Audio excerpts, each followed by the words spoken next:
Hey everyone, welcome back to Code with Me. In today's session, we'll dive into Chapter 4, Operators in C. In this chapter, we'll explore how to perform various operations in C using different types of operators. By the end of this lesson, you'll understand arithmetic, relational, logical, assignment, and even bitwise operators. Let's get started.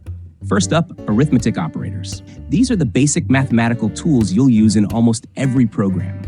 Imagine you're calculating your grocery bill. You'd use addition, subtraction, multiplication, and division, right?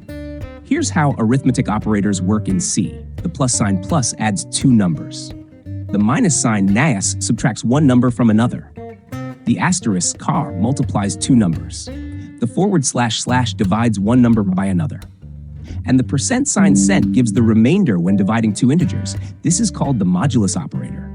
For example, int a equals 10, b equals 3, int sum equals a plus b, int remainder equals a percent b. In this case, the sum is 13 and the remainder is 1. Next, we have relational operators. These help us compare two values, much like deciding between two options. For instance, the less than operator checks if one value is smaller than another. The greater than operator gongerd checks if one value is larger. The less than or equal to operator eight equals checks if one value is smaller than or equal to another. The greater than or equal to operator gainweek equals does the opposite. The equals to operator deepwix checks if two values are the same. And the not equals to operator dake equals checks if two values are different. Here's an example. If AB print f a is greater than b, this code checks if the value of a is greater than the value of b. Now let's move on to logical operators. These are used when you need to combine multiple conditions. For example, the AND operator NN ensures all conditions are true. The OR operator checks if at least one condition is true. And the NOT operator reverses a condition. For instance, if AF5 and in B10, printf both conditions are true. The next type is assignment operators. These are used to assign values to variables. For example, the equals sign equals assigns a value. The plus equals operator plus equals adds a value and assigns the result. The minus equals operator minus equals subtracts a value and assigns the result.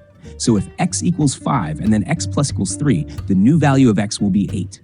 Finally, we have bitwise operators. These work at the binary level, directly manipulating bits. They're often used in system-level programming. Some common bitwise operators are the AND operator n, the OR operator n, the XOR operator squared, and the left and right shift operators n. Now let's bring everything together with a real-life example, a simple calculator program. Here's the program. This program takes an operator and two numbers as input. Based on the operator, it performs the corresponding calculation and displays the result. For example, if you input plus and the numbers 5 and 3, the program outputs 8. And that's it for Chapter 4. If you enjoyed this session, make sure to like, share, and subscribe to Code with Me for more detailed programming tutorials. See you in the next chapter.